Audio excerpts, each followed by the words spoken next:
Reka twongere kubasuhuza bakunzi ba Rwanda Burundi TV basuhuza Ndamaseni turi kumwe na Geopolitical Analyst Kofi umeze neza. Meze neza nsuhuza abantu mwese mudukurikira abari mu ntara zombi ndabasuhuje abari hirya no hino ku mpamvu zigiye zitandukanye mwese nizeye ko muri amahoro kandi nawe turi kumwe muri kiganiro nizere ko meze neza kandi tuza kugira ikiganiro cyiza. Nanjye meze neza nta Leta ya Nigeria yavuze ko kuri 22 z'ukwa 12 abafaransa bazaba bashize muri Nigeria. Se twari tuzi ko bashobora kuba baragiye bundi kuki badashirayo. Ko muri Mariho Minuzma batoye itegeko ryo kuyivana yo Burundi. Mbo burya ntago bahita bagenda ku kanya iyo habayeho amasezerano yuko peacekeepers bava aho hantu cyangwa se n'izindi ka militaire z'ibihugu bigiye bitandukanye. Cyambere kibaho ni symbole yuko bagiye kugenda wenda nimba bagiye tuvuge tugiye kwirukana abafaransa bo barakora symbole yuko koko bagiye kugenda babyereke media vuga ngo bafata abasirikare bamwe bagende n'intwaro zigenda cyo kwerekana ko ibyo bintu bizaba. Noneho ubwo igikurikiye inyuma ho mujya mu byo twita gusinyura ama ratification mwaragiye mugirana ama égalité de concurrence mwaragiye mugirana noneho mukanozana diplomasi yo kuvana mu nzira iyo ka militaire cyangwa se izo peacekeepers. Robe bifatigiye burya muri politiki ibintu biba with respect to time ntabwo bibyuka byabaye. So rero ubwo niyo tariki bavuze koko nko kuvuga ati amasezerano n'ibiki byose twarasinye bizarangira 22 bahite bagenda bashireyo. Rero biramwebwe mwabonye ni symbole yuko icyo gikorwa kizabaho ariko burya ntabwo babashizeyo neza. Noneho rero gusa nyine uriya uyobora Nigeria uyobora Mali uyobora Burkina Faso n'abantu bakora amakosa mu byo kwirukana peacekeepers kuko nk'ubu reka dufate nk'urugero Mali igisirikare cyayo muri 2021 cyakoresheje miliyoni 580. Muri 2022 gikoresha miliyoni 558. Urumva hagabanutseho 22. Uyu mwaka bari gukoresha 515. Urumva nanone hagabanutseho izindi 43. Kubera iki bari guhura n'ibibazo nuko Amerika yahagaritse inkunga ku gisirikare cya Mali ushaka kubireberaho. Amerika yabakuye muri AGOA ushaka kureba sanctions muri ECOWAS kuko Mali ifite sanctions za ECOWAS zisanzwe ukareba na muvoma z'abatuarege nazo ziba ziteza kavuyo kuko ahantu abatuarege bafashe ntabwo bukiyasoresha ntabwo bukigira gute. So byo nibyo biri kugenda bigabanya budget militaire ya Mali.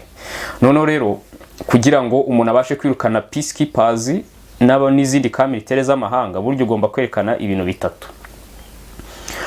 Ugomba kwerekana military capacity na partners ufite none bagiye kugufasha izo muvoma z'abajihadiste n'ibiki. Ku kijyanye na military capacity ya Mali nakwetse ko bije iri kugabanuka. Iyi kugabanuka bivuze ngo na ammunition ni conscience militaire ni ibintu byose biri kugabanuka logistique. Partners Mali ifite ni Niger ni Burkina Faso urebe ibyo bihugu nabyo kuntu bihagaze. Bifite ikibazo kimwe ni cya Mali donc bafite ibibazo bimwe. Rapport de force muri espace géopolitique y'igihugu cyawe ugomba kwitwereka. Nk'ubu ngenda ngurugero nko kuri Kisekedi impamvu ari kwirukana MONUSCO akirukana yase n'ukubera iki nuko yizeye FARDC amaze kugira ammunition amaze kugira budget amaze kugira partners nk'u Burundi urugero we urumva hari ibintu aba afite muri background yitwaje. Rapport de force muri espace Mali espace politique espace géopolitique yayo nta kigenda. Niyo mpamvu ndi kukwereka fera azagira mu byo kwirukana peacekeepers. Tujye rapport de force régionale. Ese Mali uri kubona gukonsolida Nigeria igakonsolida ziraza za Senegal igakonsolida za Côte d'Ivoire kubyo sanctions zibicyuka ntabwo iri kubibasha. Kisekedi we urebe kuntu abantu ba Museveni yabagize yabatesheje agaciro. Donc ureba ibintu regional aho ngaho bikurwanya wabibashije. Ariko nawe ntabwo arababasha ko cyane ko bagifite kimwe igice kinini cya Kivu zombi. Ikihe gice bafite muri Kivu zombi ntabwo M23 ifite ubutaka control. ariko zo gukontorora ubutaka bivuze iki? Ni ukuvuga ngo wowe ufite imisozi 10, imisozi iriho abaturage b'abakene badafite amashanyarazi bibera mu nzu z'imbaho, imisozi iriho ibyatsi n'ibiti, ariko umuntu akakwihora ukabifata, noneho hejuru akahita kuzanira drone surveillance aérienne iteye ubwoba ku buryo acunga ko hari ibuye ukoraho. Donc hafate, ariko nukora ku kirombe ni Sokoye. Impamvu uzajya umva ngo Sokoye yaje ngwiti hanagura ngo hanagura inka hanagura iki byose, nuko babonye ko ari kirombe ukozeho. None umara ko aho ngaho ni uhari uhagaze nta kibazo, ariko hari amataji Goma ntuhagere. Ubwo urambwira ngo kontorora Kongo gute? Museveni amaze ejo bundi birukana ingabo za EAC. Museveni avuga ngo twege ngo ntabwo turabona ibaru hadukura, ngo Amerika itunga ati ufite amasaha 12 yo kuva aho hantu. Sinzi mbabonye kuri Museveni ava muri Kongo yirukanka nkaho hari umuntu uri kumukubita. Kunga ngo Museveni afite ngo no naside kivungiye sinzi aho birebera. Donc Goita umujyanyije na Kisekedi, Goita ntabwo ubundi yakabayirukana peacekeepers kuko nta bintu afite yitwaza bizagabanya muvuba. Niyo mpamvu ubona nk'ubu ngubu hari programme yo kubarikaniza Mali. Tuarega ati bitangaza nuko nta diplomasi yo kubarikaniza Mali hari. Tuarega ifite amajyaruguru yativuga ati ni independent state. Kisekedi waba murwanye ntabwo bashobora kuvuga ngo hano ni independent state, nta hari. So rero Goita mugira inama nareke kwirukana Muroni, kwirukana abafaransa, nta background afite. Kuko wari bikomojeho ko kuri azirangabo za Uganda ugeze kuvuga ko batarabona ibaru ibakura muri Repubulika Iharanira Demokarasi ya Kongo. So nyuma nabo baje kubona ubutumwa babwira ko bagomba kuva mu kiriya gihugu. Yaba ari Kisekedi watumye bagenda cyangwa na Amerika yaba yarabikoze? Mbona kuvuga ngo urebye ni Kisekedi n'ubundi bitewe na rapport de force afite iri kumwemerera kugira ibintu bimwe na bimwe ategeka Amerika.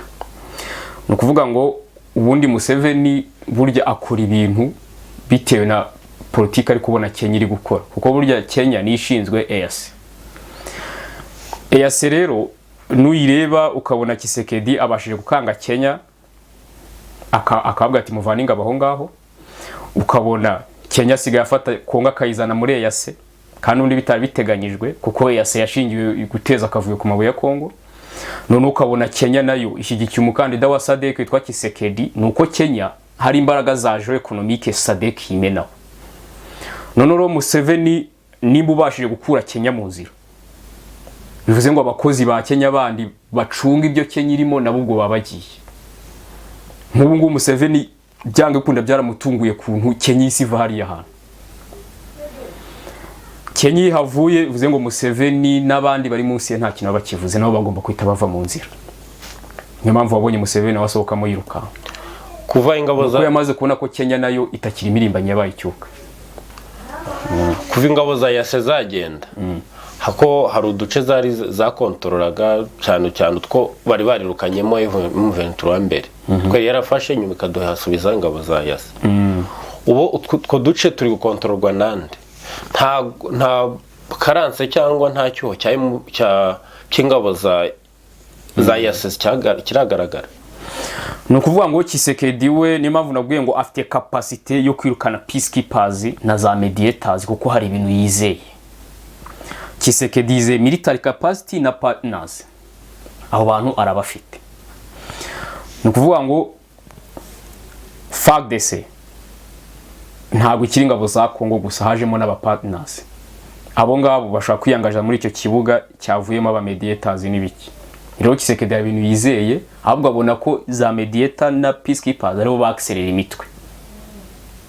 Kandi kuko intambwe ya mbere yo gukemura ikibazo cy'imitwe nuko aba mediator na peacekeepers bava mu nzira kugira ngo nubamenaho Sokoyi utazahitana nabo bantu. Nk'ubu ngubu uramutse uzanye Sokoyi karasingabo za Kenya byakubera ibibazo, urashiza iz'abarundi byakubera ibibazo, kandi ari n'aba partner bavuye mu nzira wowe ukarwana nabo ugomba kurwana nabo bishoye mu kibuga. none rero ibyo ngibyo kumbwira ngo ingabo za EAC aho zivuye ngo harafatwa nyine ubu ninde uhafite aho FARDC ifite ari naho inyeshyamba zafashe ariko nakweretse muri case yo gufata aho inyeshyamba zafashe ko nta kintu bitwaye leta ya Kongo kuko amabuye ari aho niyo babacunga ibyo kuvuga ngo ufashe imisozi iriho ibyatsi n'abaturage b'abakene batagira amashanyarazi batagira akazi batagira iki ibyo ngibyo leta ya Kongo yumva nta kibazo. Tshisekedi we intambara yisobanukye ko intambara y'amabuye nimba utabasha kuyacukura urumva ikibazo kiri he se urishwa neza ko ayo mabuye batayacukura niba ahantu bakontorora ahari uvuga ngo uyacukuye ku kigero utabikekagaho nuvuga ngo ibiro ahantu hose wafashe nimba utari kubasha gukontorora ibirombe byaho byose wenda ugakontoramo bike kwa ko nijoro nta surveillance bihari ntaki ukabasha kwibamo bikeya ariko nibigera ku manywa ntabwo uri bucukure nkuko wabyifuzaga. Barazana drone niba babona hari kirombe watatse ni Sokoyi izihanagura niko bo bakora. So rero kuri ngewe mbona ko Tshisekedi kuba ukontorora iyo misozi nta kintu mubwiye mu gihe uti umuvuma z'amabuye utari kuzikora kubishaka none havi imisoro hitwa Igoma ntabwo uri kuhakandagira ubwo urumva leta ya Kongo hari ikitwaye nuko ngo Fantu Besuda uhagarariye UN muri Kongo avuga ko afite impungenge ko igihugu cya Kongo niba nabo gishyamiranye niba ajya mu ntambara byeruye igihugu cy'u Burundi nacyo gishobora kwisanga mu mirwano kandi bishobora gufata akarere kose. Mbona kuvuga ngo nanjye mfite impungenge z'intambara yajyamo abarundi kuko ikibazo cyatagifata akarere kose kandi wenda nubwo yaba ari Kongo na Museveni babagiye kurwana gusa kubera ko ingabo z'abarundi nizinjiramo zo zirarwanira future yabo. Yego barakora imirongo y'urugambi rwanyizo nyeshyamba ariko bo barajya no mu bindi bintu kuko nabo barashaka kwikiza umuntu witwa Museveni kuko byanga bikunda muri future abona ko azababangamira kuko Museveni yigeze kuvuga ko azakora total liberation mu Burundi ntabwo babyibagiwe kandi nawe ntiyigeze avuga ko uwo mugambi wahagaze yabivugiye imbere ya air muri 2010 nimba ari na kane mbari nake. Rero abarundi bakora imirongo ukabona babo bariganisha Kampala umugore nawe nibyo abona nawe aravuga ati yatifata kare kose ko abarundi bajya mu bindi bintu birenze intambara ya Kongo imirongo y'urugamba abajenerali b'u Burundi bayiganisha Kampala intambara ikabifasha kare kose ibyo bavuga nibyo rero. So abo bantu bose uvuga bakwerekeza Kampala yaba n'ingabo za Kongo nta ntambara tuzi barwanya ngo batsinde nyamara yaba ingabo z'u Burundi yaba ako urebye nka Museveni uvuga bazerekeza we yakubwira intambara yagiye anyuramo ariko rahafite ndetse yigeze no kujya kujya Kinshasa agira ibintu ahindurayo kandi akoresheje imbunda. Ufite ikizere cyuko uburyo yakoresheje bwashize burya rero Museveni afite capacity yo guca muri Red Tabara none Red Tabara ntayo mu cyumva nuko azi abarundi uko basigaye bameza. Ofete nimba umuntu avuze ngo ngewe nzakora total liberation mu Burundi akaba afite n'inzira yanyuramo yitwa Red Tabara kuki atabikora. So ndabaza nyine ndagira ngo reke ko kuba Burundi butiyenza mwe muvuga ko ari abaswa. Oya ntabwo mvuze ko ari abaswa kubaje ufite ikizere ki ko iyo ntambara bayitsinda niba uwo bagiye guhangana hari intambara yarwanye kandi akazitsinda ko twe turi ibintu ikizere mfite n'undi ni Museveni ukimpa bitewe naho yakaba yanyura atari kunyura ngenzi nimba hari izina ryitwa Ditabara ushaka kunyuramo ukaba utari kubikora nuko hari icyo utinya.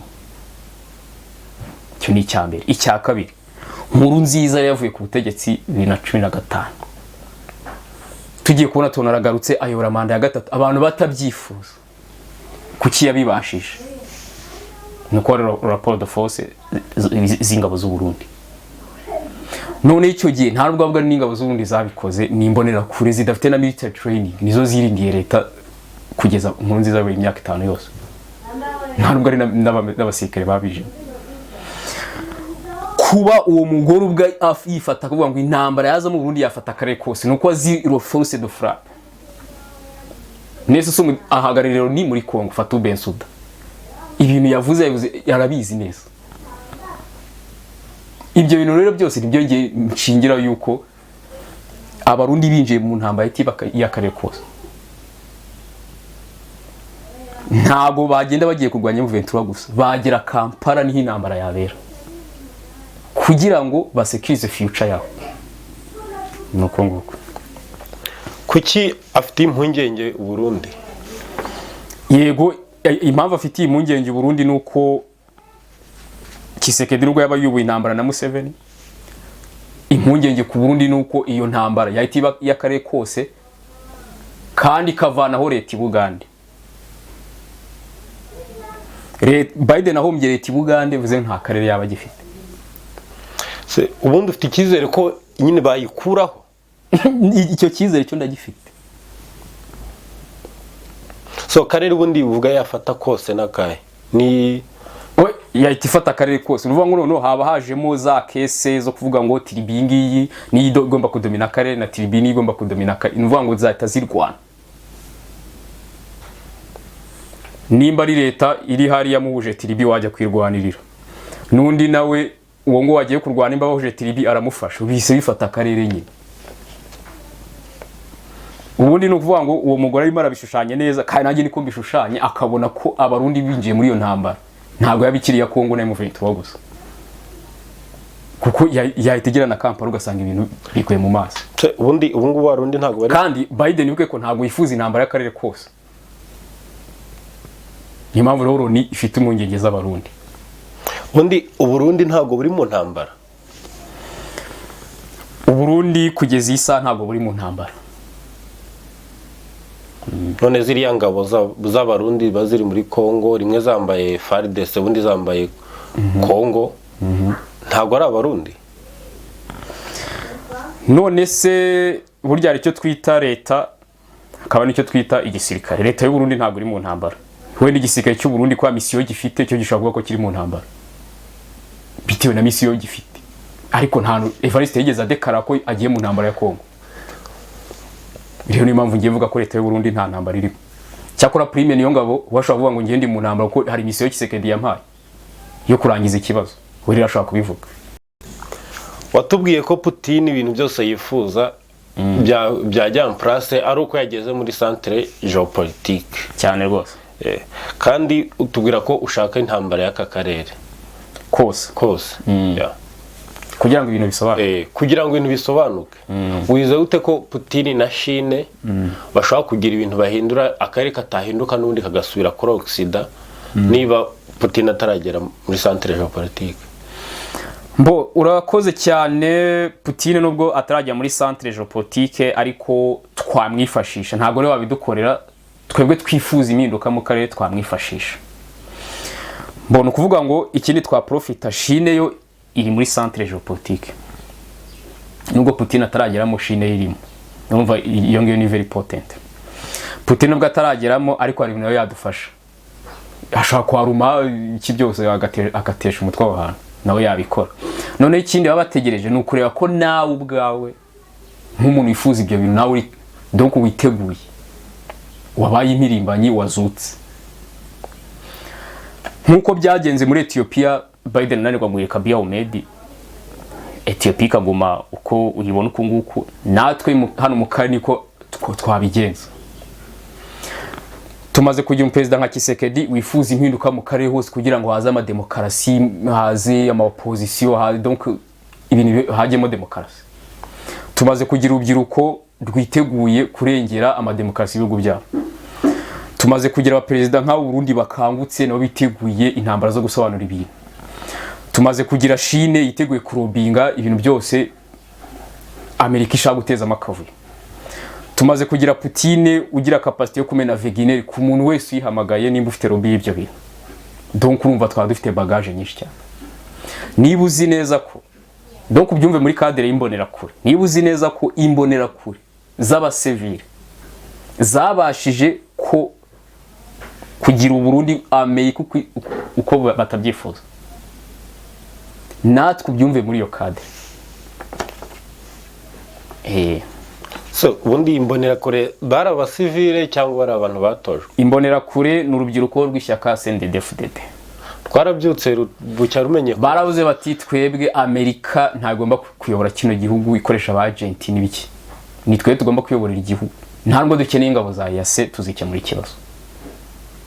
Ari abantu b'abasivile bari kubivuga. Habaho imirwano cyangwa ntabwo igeze ibaho?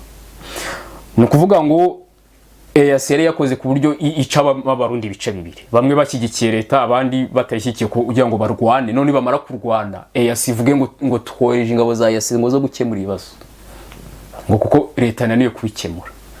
None nyuma abarundi baza kuvumbura ko ahubwo bo nta kibazo bafitanye hagati yabo, ikibazo ari ibintu etranje bikuza bibasukamo indyane. Baravuga bati no, ikibazo twabonye icyo ari cyo, izo ngabo zanyu tuzikeneye. Umwaka umwe abarundi bamaze kuganira ikibazo cyakemutse, nta mbunda bakoresheje. So rero ibyo bintu ndagira ngubwire ko Putin yohereje intwaro zo guhagarika imyigaragambyo.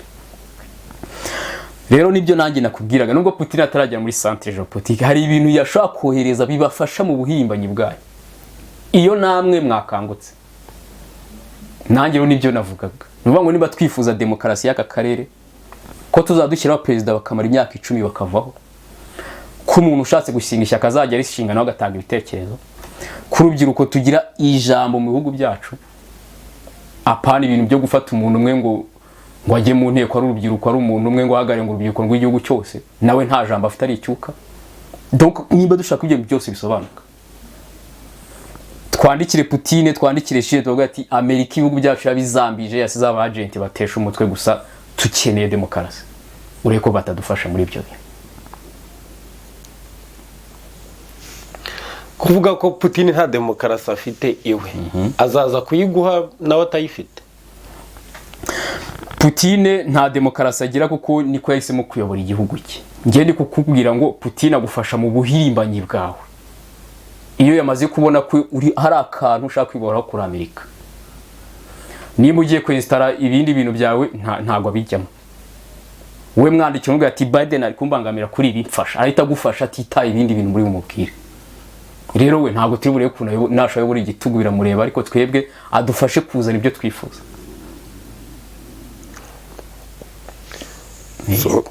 Mu Burundi, muri Kongo, iriya mitwe ibaye ihavuye koko, balkanisation ntikunde, ikibazo cy'imitwe kigakemuka, Tshisekedi ubona yabasha kubalansinga gute zira bloke zombi, yaba Uburayi, Amerika, Uburusiya n'Ubushinwa? Burya Tshisekedi ni umuntu uzi neza icyo bita M23. Tshisekedi azi ko M23 ari Amerika. Niyo mpamvu imwe muri tekinika yo gukoresha kugira ngo akemure ikibazo cya M23 ni ugukemura ikibazo cy'umuntu witwa Biden. Iyo Biden wamurangije, n'abandi babirabura bari kuri tele babirangiye. Ubu Biden nta mutwe azongera kwaruma muri Afrika ngo ufate ubutegetsi mu gihugu runaka. Kubera iki? Ibyo byashokaga Chine itaramenya ngo geopolitique ni ibiki. Byashokaga igihe wari musenya URSS 8-6 bashyiraho Museveni, donc nta undi mu rwanya Amerika uhari. Kuri ubu ngubu rero ntibizongera gushoboka. Ubu ngubu gukemura ikibazo cya Biden ni ukuvuga ati wari ubizi ko Putin ahari na Chine ihari. Ibyo bintu uri kumbwira wari uzi ko bishobora kubicyuka, ahubwo waje nawe muri system. Iyo Biden ari maraza gutyo, babandi bari kuri tele nothing. Tshisekedi rero we arimo arakemura ikibazo, noneho abalansinga amabuye mu bazungu, avuga ati wowe niba ufite amafaranga ngo inugure, nawe nimba yafite ngo inugure. Noneho niba agiye kubaka capacité militaire, nta muzungu ari buheze. Amerika ari intwari yaguze yo bita Apache, indege z'intambara zitebwe n'ejo bundi barazikoresheje hariya. Putin yaguzeyo Sukhoi, Chine yaguzeyo drone, Turkiya yaguzeyo bya burende, Indonesia yaguzeyo bya burende, mu Bufaransa yabaye kiraka cyo gutoza FARDC, Abongereza yarakibahaye. Donc buri muzungu wese arimo aramubalansinga kugira ngo ikibazo cya gukoresha abagenti kive mu nzira.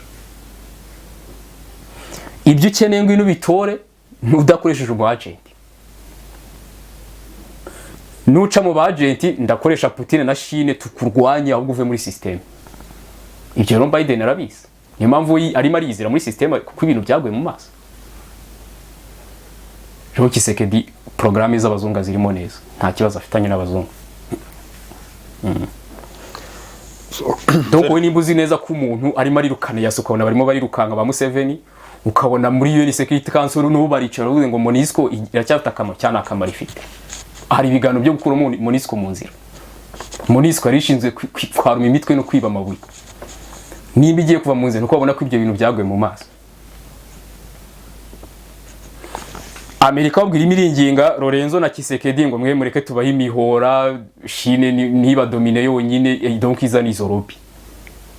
Ubungu Kongo rwose Amerika yarababashije. Reka tuve mu karere turebe n'ahandi hantu. Ibihugu bya UK Germany byasohoye statement isaba ko muri Gaza haboneka amahoro arambye kugira ngo imfungwa zirekurwe n'ubufasha kubanyagaza nabwo butangwe.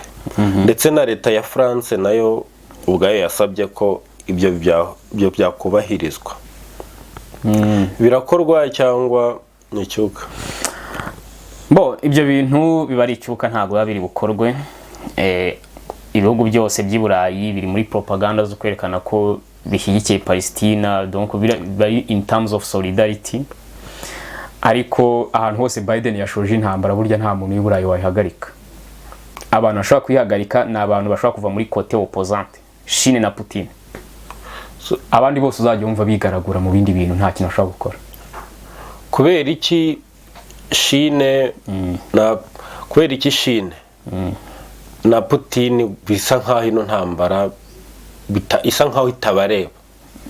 Komeje kuvuga ngo ni yabo ariko nta actualité nimwe iragaragaza ko ibyo bintu bibareba. Kubera iki? Bo ofete nicyo kibazo burya kiri muri côté opposante, ntago bahuje intego, ntago bahuje inyungu. Uvuga ngo Chine irashaka kubaka geopolitique yayo na geoeconomique yayo. Putin nawe arashaka kubaka geoeconomique na geopolitique ye. Iran nayo irashaka kubikora gutyo.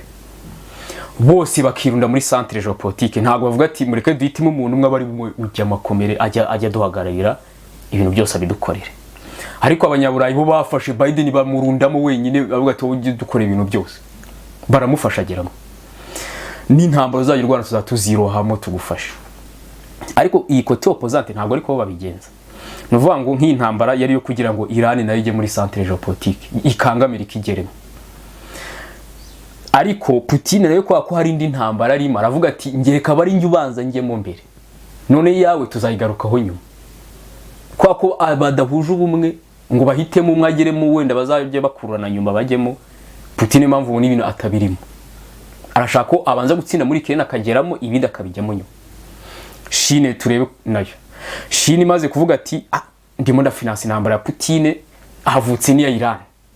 Kandi abo bantu nakubwiye ko badahuje ubumwe. Yahisemo imwe gusa. Ati reka tubanze ikire nirangira nawe byawe tuzabizamo nyuma. Iran ibuze diplomasi gutyo, ibuze abayifasha gutyo. Niyo mpamvu ubona nayo itari muri Gaza. Ibintu yabijukunye. Nuko nguko byagenze. None rero ba Macron n'Ubudage n'ibiki byose impamvu bari bati byibura haboneka gahinge nuko bari kubwa Biden se ko nubundi Iran yasunye. None abanyapalestina kubica mwabirekeyeho. Ni burya nicyo bari kuvuga. Ariko babivuga muri statement ntago bashaka guhamagara Biden ngo babimubwire. Kuko nta muntu utabibona ko Iran rwose yasunye kujya muri Gaza. None mwabwiye Netanyahu agahagara nicyo baba bari kuvuga. None Netanyahu bamuhaye permission hari ibindi binasanzwe yifitemo mu buzima by'uko azira na Palestine kumuhagarika nawe byaranze. Ndo avantire bamuhaye intambara gitangira kwizubiza inyuma byarabananiye. None abanyapalestina bafite gahunda yo kubamara. Nese Biden avuga ati nimagarika Netanyahu nzonge nkamurakaza. Iran niyongera kubura umutwe nzongera mukoresha. Kandi bigaragara ko nyuma mugambanira. Nicyo nawe yibaza. Akavuga ati mvuye muri ibyo bintu bwo azayagarike cyangwa bireke. Nuko nguko bimeze. Biden ntabwo ashaka kwitanya Netanyahu.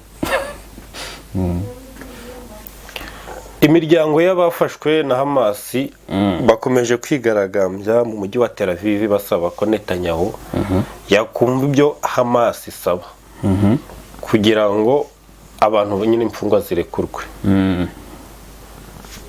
Hari icyo biri butange? Bo nibyo koko bari abasivile bari bwagambya basaba ko abantu babo baza ndabona nta cyizere nabaha, kuko Hamas kugenda uyisaba imfungwa hari ibintu nayo igusaba.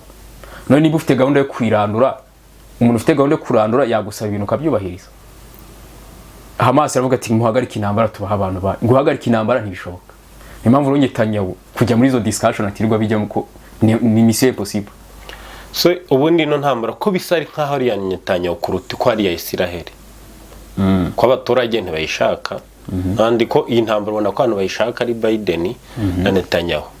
Nta bindi bintu baba bapfa na Hamas. Abantu bataza kariyo mpamvu ubona bari kurwana bwo abantu batazi ikintu bari gupfa. Icyambere cyo Israel ibaho muri jo physique ntabwo ibaho muri jo politique. Uriya ni intara ya Amerika. Nubwo abaturage bose batabayishaka, ariko ari umuntu twanye Netanyahu Biden yateretsaho. Kandi Netanyahu itegeko rimwemera gukoresha igisirikare ibyo ashaka. Ubwo niwe nyiri intambara. Nubwo mwebwe bandi ntacyo babwiye. Tubwire kuri offensive. Offensive ya Ukraine ihagaze neza cyane. Ubu ngubu Ukraine nicyo gihugu cy'igistari ku isi. Umuntu ashobora kubakiraho izina, umuntu ashobora kugira gute. Ubu ngubu dufite icyizere ko rwose Ukraine yamaze kujya muri European Union, ibindi biri kuba ni ratification, ibiganiro ubundi yamaze kujya.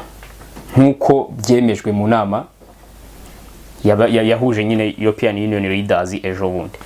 Kandi ibingibi byafashwe umwanzuro batitaye ku muntu witwa Viktor Orban uyobora Hungariya uvuga ko azagiye poza ibintu bya byose. Rwose ubu ngubu Ukraine yamaze kugera muri European Union, ibindi ni ratification. Abayobozi ba European Union bemeranyije ko bagiye gushyiraho sanction ya 12, donc package ya 12 kuri sanction z'Abarusiya ku bintu bijyanye na Diamond, kandi bakagabanya amafaranga yose Putin akorera donc muri Middle East, akorera muri Afrika. Nabo bagiye gushaka uburyo bongera mechanisme zo kunagabanuka. Uko bazabikora simbizi, ariko nzi ko ari bo banyire economy ubwo bafite kuno bazabisetinga. Putin mu nama ngaruka mwaka yo kwerekana ko igihugu gihagaze yavuze ko yizeye ko umubano w'Uburayi na Amerika uzongera ukazuka, ko hari na dialogue ziri kuba kuri ibyo bintu. None ahangaha rero dialogue Putin arimo nizo, donc ntumve ko ari izo kujya muri centre geopolitique. Uvuga ngo Putin arifuza kujya muri centre geopolitique. Ese abari muri dialogue zo ko bamwemerera kujya, ibyo ntibishoboka. Ntabwo wabwira Biden ngo tuganire yuko nza muri centre geopolitique. Ndumva ibyo ngibyo rero Putin ashobora kuba ari ibindi bintu ari kwisabira, yaramaze kubona ko kujyamo bidashoboka. Arimo arisabira ko sanctions zivaho, akisabira ko ibindi bintu bisanzwe bitari byo kujya muri centre geopolitique, kuko iyo ngiyo ntabwo wayizana ku meza. Noneho yahise abwira abantu ko ngo Uburusiya ntibuzigera buhagarara ngo butageze ku ntego. Urumva ni contradiction. Uvuze kuri kuganira n'Abanyaburayi na Amerika, none kuvuga ngo ntituzira duhagarara tutageze ku ntego. Ariko ntago tuzi ibintu bari kuganira. Ushobora gusanga bari kuganira kuba buryo ki intego zabo zagerwaho mu mahoro, cyane ko bigaragara ko Amerika yatsinzwe muri Ukraine. Nuvuga ngo urebe intego za Putin nizi, intego ze nuko havaho leta ya Ukraine n'igisirikare cya Ukraine no kugera muri centre geopolitique. Ese izo ntego waziganiriza Biden kumbwira ngo zireskaveho? Kumbwira ngo arimo arashaka uburyo China isohoka muri centre, none ngo urashaka ibiganiro byo kuzamo. Icyo cyo ku ntego za Putin cyo nturi gubiteganya, ahubwo ashaka kuba ari kuganira ibindi. Avuga ati mureke kwaruma imitwe yanjye terine mu nkuru sanction mugire gute, iyo centre geopolitique yanyu ndayibarekera. Uburyo ugiye uvuga ibyo bintu bakoreka. Nibicaye abibasubiza. Ubwo urumva wagenda ubwira Biden ngo uragumana ibice. Amagambo Zelensky avuga ajye umenya ko ari Biden yavuze. Gusa Putin nyine yavuze ko butazahagara butageze ku ntego. Iri jambo yavuzeho nyuma nta sense rifite bitewe n'ibyo yavuze mbere. Donc mu mutima nama ashobora kuba ati nkozi kosa kubwira abantu bino bintu, reka ahubwo mite nongera mbagarure muri mood mbabwire ko tuzagera ku ntego. Ako president avuga ijambo ryanditse ntago nta munyagitugu ujya usoma disikuru ibyo ngibyo uzabyibagirwa kuko nta muntu umwe aba yemera ko yamugira inama aho hantu neza impamvu umuntu yitwa umunyagitugu ni ukubera iki nta bajyanama bagira nta munyagitugu wasoma disikuru kuko aba yumva mu gihugu ari we muntu uzi ubwenge wenyine wamwandikira ibintu akabisoma uri kumva ubwo hano yahise agarura abantu abagarura muri mood aravuga ati nkoze ikosa reka nongere mbabwire ko tuzagera ku ntego. Zelensky mu ibanga rikomeye yagiye mu Budage kuganira ku bintu bijyanye na ammunition, ku bintu bijyanye n'intwaro zigomba kuza muri no ntambara. Yagiye secretly ntago byatangajwe cyangwa tubone amafoto ye na Olaf Scholz n'ibiki. Zelensky arimo arakonvenka aba republike ku bintu bijyanye nuko bari kura y'amafaranga bavuga ko bakopye. Kuba konvenka nibo bamwihamagariye. Zelensky ntabwo ashobora kuva i Kiev ngo ajye kureba abantu bakomeye mu republike batamuhamagaye. Kuba bamuhamagaye ni ukujijisha ngo babyemere kuko Zelensky yabisabye ngo batwabunye bikenewe. Niba murabwe ngo ari amafaranga azagenda ibindi ni mekanizme zo kwerekana ko haba opposition ariko nyuma mukabavumbura ko ntayihari. Niba bamagaye Zelensky ngo aze ngo agukonvinke ahubwo we wamaze kwemera ideology koma uragira ngo bigire trace. Ukraine ikomeje gushyira air defense system muri za positions zigiye zitandukanye Odessa, Kiev bitewe nuko Putin amaze iminsi yenteresa ku byo kureza amadrone menshi ariko amenshi Ukraine irayahanura. Nk'ubu ngubu ejo yahanuye drone 20 Putin yayobeje muri Odessa. Sanction. Uriya uyobora Hongiriya bamwita Viktor Orban ejo bundi yavuze ko yopoje European Union gahunda yo kohereza miliyari 50 z'amayero ku ntambara ya Ukraine kuko European Union ifite gahunda yo ko mu myaka ine igiye kuza irimo irategura miliyari 50 zo kuzaroha muri Ukraine muri bino bintu. None Orban yarazopoje ariko noneho uyobora European Union yahise avuga ati nubwo Orban yopoje iyo gahunda y'igihe kirekire ariko ibyihutirwa byo ejo nizahita bigenda. Donc miliyari 1.5 y'amayero yavuze ko igiye kwita igenda ko kanya. Urumva ko iyi ngiragiye ariko Orban ntese yayo kuki yatayopoje ahubwo akopoza ibyo by'igihe kirekire. Ahubwo niyo mpamvu navuga ngo ibi nibyo kushaka kubakira izina kuri Ukraine ngo yamamare ariko nta kintu yopoza uriya. Nejo bundi yopoje ko European Union yohereza shares bya bisasu burendezi rekura. None European Union bukirita ibyohereza bigira mu 300 kandi yari yabyopoje. Umva ko uyu nguyu ni icyuka nawe nta kintu abavuze. Ukraine ikomeje gusinyanya amasezerano na kompanyi z'abantu b'abanyaburayi bakora intwaro za rutura kugira ngo bakore intwaro igisika cya Ukraine ntikizagume kudipandinga ku ntwaro z'abanyaburayi. Ndumva ibyo ngibyo ari byo twavuga muri contre offensive. Ukraine ihagaze neza rwose nta kibazo ifite. Donc intego za Putin zo gukuraho Zelensky zo gukura igisika cya Ukraine zo kujya muri centre géopolitique ngewe ntazo mbona. Ubwo ibindi tuzaguma tubidiscussinge. Nshimira abadukurikiye nawe twabanye muri iki kiganiro. So